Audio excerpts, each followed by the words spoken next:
نحمده ونصلي على رسوله الكريم اما بعد فاعوذ بالله من الشيطان الرجيم بسم الله الرحمن الرحيم ان الله وملائكته يصلون على النبي يا ايها الذين امنوا صلوا عليه وسلموا تسليما الصلاة والسلام عليك يا سيدي يا رسول الله وعلى آلك واصحابك يا سيدي يا رحمة للعالمين۔ تمامی حمد و ثنا اور تعریف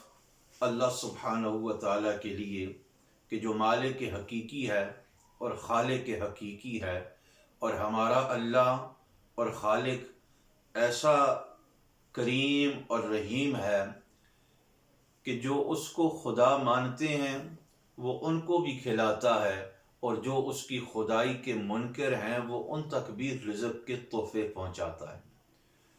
انگنت نہایتی ادب، احترام، عقیدت، پیار، محبت کے ساتھ درود و سلام امام الانبیاء، سید الانبیاء، تاجدار ختم نبوت و رسالت حضرت سیدنا محمد صلی اللہ تعالی علیہ وسلم اور آپ کی آل اولاد علیہ السلام کی ذات بابرکات پر۔ خواتین و حضرات، آج کے اس مختصر سے درس میں چند گزارشات آپ کے ساتھ شیئر کرنا چاہتا ہوں کہ قرآن و حدیث میں اللہ سبحانہ و تعالیٰ نے ہمیں لفظ مومن اور لفظ ایمان والوں سے پکارا ہے کہ اے ایمان والوں، فلاں کام کرنا ہے، فلاں کام نہیں کرنا۔ اور حدیث کی کتب کے اندر بھی اور فقہا نے بھی لفظ ایمان یہ کیا ہے، اس کے اندر کس چیز کو پایا جاتا ہے، تب ایمان تکمیل تک پہنچتا ہے۔ جیسا کہ آپ حضرات جانتے ہیں کہ سب سے پہلے مومن یا مومنہ ہونے کے لیے کوئی شخص اپنے آپ کو ایمان کا دعویٰ دار کہلائے تو اسے اللہ کی ذات پر ایمان لانا لازم ہے۔ اور اللہ کی ذات پر ایمان لانا لازم کس طرح ہے کہ اس کی توحید، وحدانیت، تنہائی کو مانا جائے۔ قرآن مجید کے مختلف آیات، رکوع، سورہ کے اندر اللہ سبحانہ و تعالیٰ کی تنہائی اور وحدانیت بیان کی گئی ہے، لیکن ہر عام و خاص کے لیے، عام و خاص سے مراد کہ ہر بچے، نوجوان، بزرگ عمر والے کے لیے، تھوڑی تعلیم رکھنے والے کے لیے، زیادہ تعلیم رکھنے والے کے لیے اس کا آسان ترجمہ اور اللہ کی توحید اور وحدانیت کا آسان درس جو اللہ نے امت کو قرآن و مجید میں دیا ہے وہ سورہ اخلاص میں موجود ہے۔ یعنی قل هو اللہ احد والی جو سورہ ہے نا، وہ تو تقریباً ہر بچے سے لے کر بالغ شخص کو اگر کوئی اور نہیں یاد بدقسمتی سے تو یہ تو یاد ہی یاد ہے۔ تو اس کے ترجمے پہ بھی اگر غور کیا جائے کہ وہ تنہا ہے، اس کے نہ کوئی والدین تھے اور نہ کوئی اس کی اولاد ہے۔ اللہ کی وحدانیت اور مشرکوں کے عقائد سے بچنا، شرک کے فعل سے بچنا۔ شرک کیا ہے؟ آج تو ہر کوئی دین کا دعوے دار لفظ شرک کا ڈنڈورا پیٹتا ہے، لفظ شرک کی فتوے والی مشین جاری کر دیتا ہے کہ بھئی تم فلاں کام میں شرک کرتے ہو، فلاں عقیدے میں شرک کرتے ہو، فلاں عمل میں شرک کرتے ہو۔ بیچارے کو یہ خبر نہیں ہوتی کہ لفظ شرک کا اصل معنی کیا ہے اور اس کی شرع کے لحاظ سے کیا معنی ہے، فقہ کے لحاظ سے کیا معنی ہے، اور اس لفظ کی بیک گراؤنڈ کیا ہے۔ بس شرک کی مشین چلائی رکھتے ہیں۔ نہیں، ہر مومن کا ایمان کامل ہے، عقیدہ کامل ہے کہ رب اللہ تنہا ہمارا خالق ہے، اور کوئی ذات اگر سجدے کے لائق ہے تو وہ میرا اور آپ کا خدا اللہ پاک ہے۔ اللہ کی ذات پر ایمان کے بعد انبیاء علیہ السلام اور اللہ کے جو رسول ہیں جن کو کتابیں دی گئی ہیں، اور وہ نبی کہ جو دنیا میں تشریف لائے اللہ کی توحید کی دعوت اور تبلیغ کے ارشادات پیش کرنے کے لیے، ان پر ایمان رکھنا اور عقیدہ رکھنا یہ ایمان کا حصہ ہے۔ اور سارے انبیاء اور رسل میں حضرت سیدنا محمد مصطفیٰ صلی اللہ تعالی علیہ وآلہ بیت وسلم کی ذات عالی کہ اللہ سبحانہ و تعالیٰ نے ختم نبوت کا تاج آپ کے سر مبارک پہ سجا دیا ہے۔ آپ کو تاجدار ختم نبوت کا لقب دیا گیا ہے، اور سارے نبی اور رسولوں کی سرداری اور امامت اور قیادت اللہ نے اپنے محبوب علیہ السلام کو عطا فرمائی ہے، اور یہ ایمان کا حصہ ہے۔ مومن وہی ہے جو آقا کریم کو اللہ کا آخری نبی اور آخری رسول مانے، اور اس عقیدے پہ گامزن رہے کہ ختم نبوت کا دروازہ میرے رب نے مصطفیٰ کریم کی ذات پہ بند فرما دیا ہے۔ رسول اللہ کے بعد نہ کوئی ذلی نبی آئے گا، نہ کوئی بروجی نبی آئے گا۔ کوئی اگر دعویٰ کرے گا نبوت یا رسالت کا تو وہ جھوٹا ہوگا، اور اس کو توبہ تائب ہو کر دوبارہ اسلام میں داخل ہونا پڑے گا۔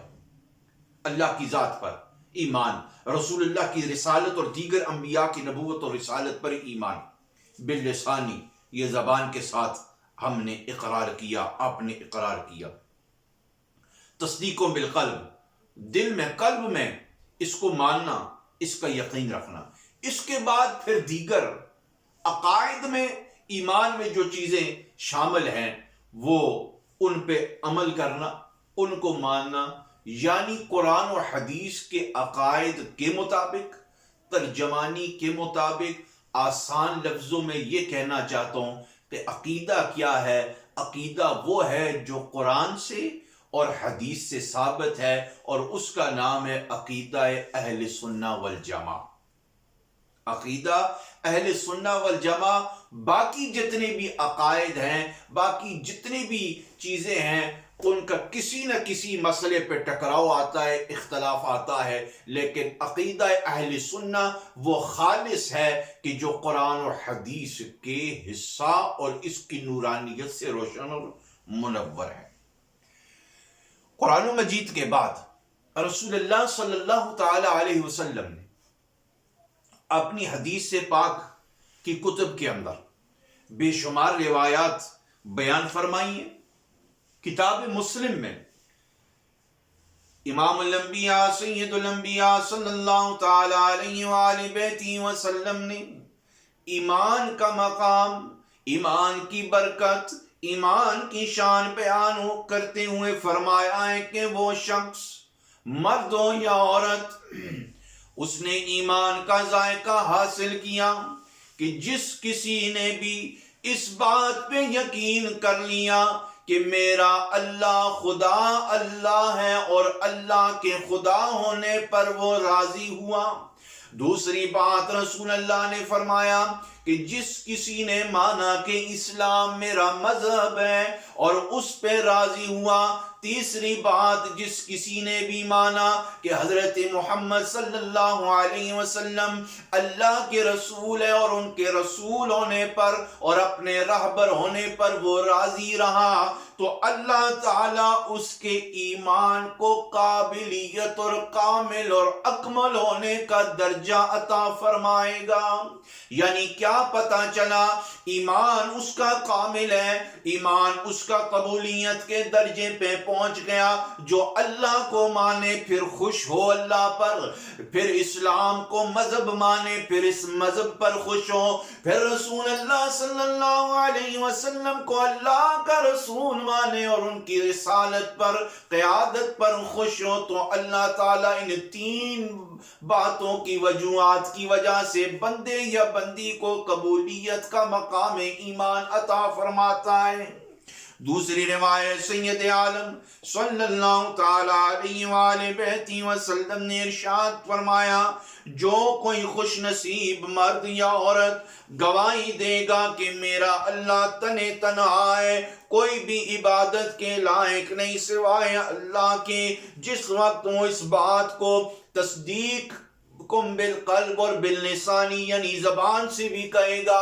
دل سے بھی کہے گا، مانے گا، اور اس کے بعد حضرت محمد صلی اللہ علیہ وسلم کو اللہ کا آخری رسول مانے گا۔ فرمایا رب تعالیٰ کی ذات پر ایمان رکھنا، رسول اللہ کی ذات پر جو بھی ایمان رکھے گا اللہ تعالیٰ جہنم کی آگ کو اس پہ حرام فرما دے گا۔ یعنی خواتین و حضرات، ایمان کی لذت، ایمان کا ذائقہ وہ اتنی اعلیٰ چیز ہے کہ جسے نصیب ہو جائے پھر اس کو اللہ تعالی جنت عطا فرماتا ہے اور جہنم کی آگ سے چھٹکارا عطا فرماتا ہے۔ خواتین و حضرات، آج کے درس میں آپ یہ سیکھیں اور یہ جانیں کہ ایمان کیا چیز ہے۔ ایمان دراصل خالصتاً ادب رسول، محبت رسول، عشق رسول اور سنت رسول صلی اللہ علیہ وسلم کی پیروی کا نام ہے۔ اللہ اللہ کیے جاؤ، عبادت کیے جاؤ، ذکر فکر کیے جاؤ، لیکن حضور کی نبوت کا منکر ہو، ختم نبوت کا منکر ہو، حضور کی شان کا منکر ہو، حضور کی افضلیت کا منکر ہو، حضور کے مقام کا منکر ہو، حضور کے علم کا منکر ہو، حضور کے اختیارات کا منکر ہو، حضور کی نورانیت کا منکر ہو، حضور کے مرتبے کا منکر ہو، حضور کی جسمانی معراج کا منکر ہو، تو اس کا ایمان قبولیت کے درجے پہ نہیں پہنچتا۔ اکمل اور اعلیٰ ایمان اس کا ہے کہ جو توحید باری تعالیٰ کے بعد رسول اللہ صلی اللہ تعالی علیہ وسلم کی ذات نبوت رسالت کو دل و جان سے مانے اور ان کی ذات عالی پہ سب کچھ قربان کر دے، یعنی روحانی طور پر اور جسمانی طور پر وہ ان کو مانے۔ خیر، یہ ادب رسول، محبت رسول ایک علیحدہ موضوع ہے، اس کی طرف پھر کبھی انشاءاللہ درس عرض کروں گا۔ اب دیکھیں کہ اللہ کا ذات کے ساتھ ایمان، رسول اللہ کی ذات کے ساتھ ایمان۔ انسان تو انسان ہے، اگر پریویس زمانے کی کتب کو اٹھایا جائے یا اس دور کی کتب، مثلا دنیا صوفیاء میں ایک عظیم صوفی اور عالم امام غزالی رحمت اللہ علیہ اپنی کتاب میں تحریر فرماتے ہیں کہ سیدنا داؤد علی نبینا علیہ السلام، آپ کا زمانہ نبوت تھا، آپ اپنے حجرے کے دروازے سے باہر